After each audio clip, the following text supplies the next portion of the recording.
If you are just starting your investing journey, you have probably heard these terms: stocks, mutual fund, and ETF, exchange traded funds.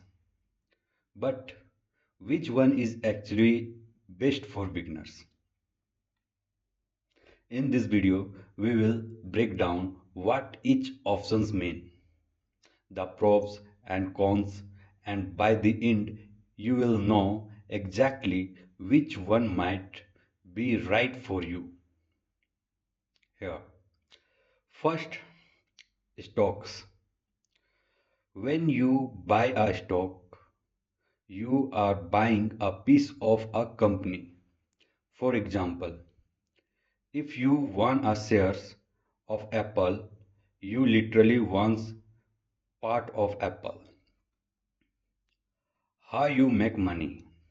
If the stock price goes up, you can sell it for a profit.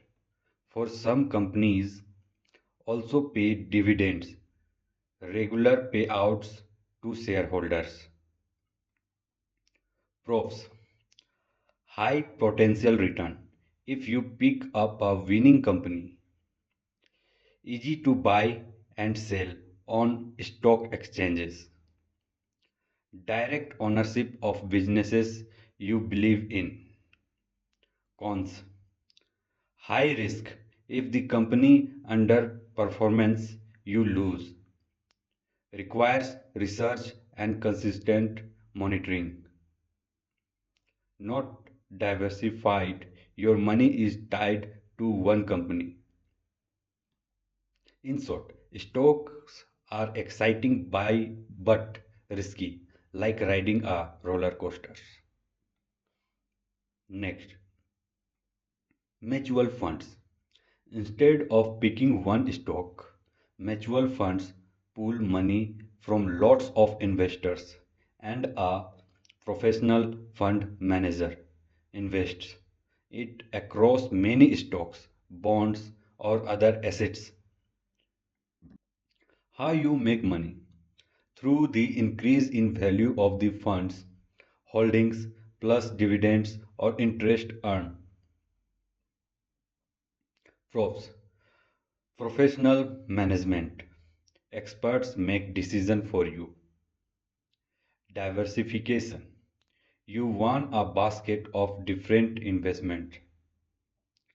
Good for long-term investors who don't want to research daily.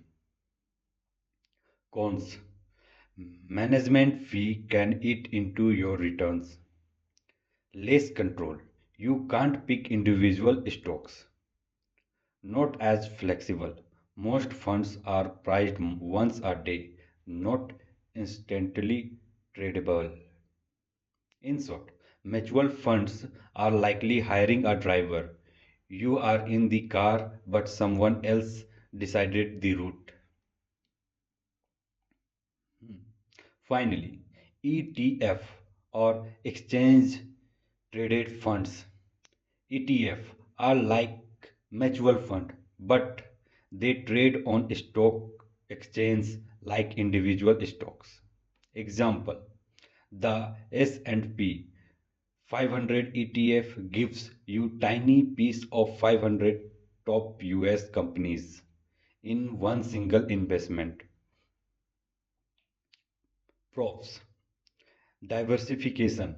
One ETF can give you exposure to hundreds of companies, low fees, cheaper than most mutual funds.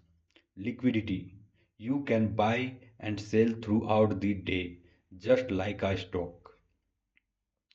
Cons: still exposed to market ups and downs.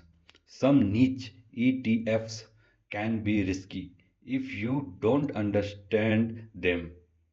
Requires you to choose the right ETF from thousands available.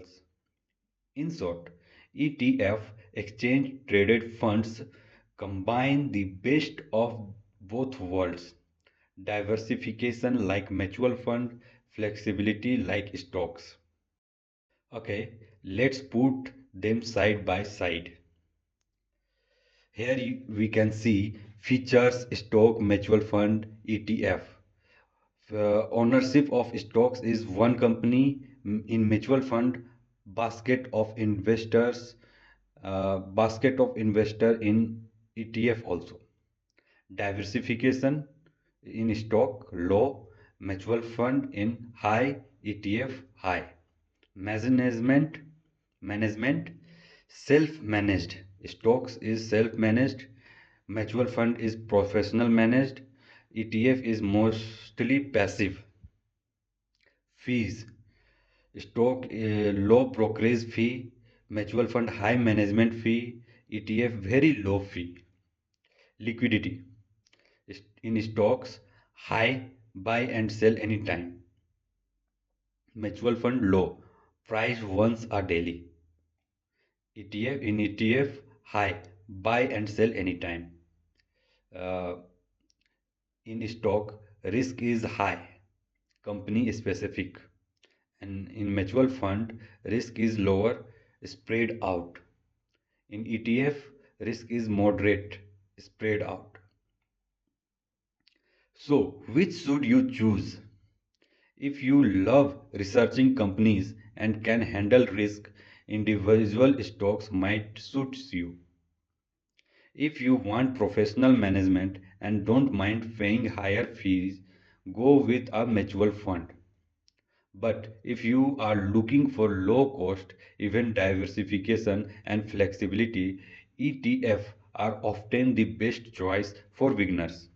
A great starting point, an S&P 500 ETF or a total market ETF, it's simple, proven and help you grow steadily over time. Remember, the most important step isn't picking the preferred option. It's just starting. Being small, be consistent, and let compounding do its magic. I hope this video helps you. Hit like and subscribe and share also.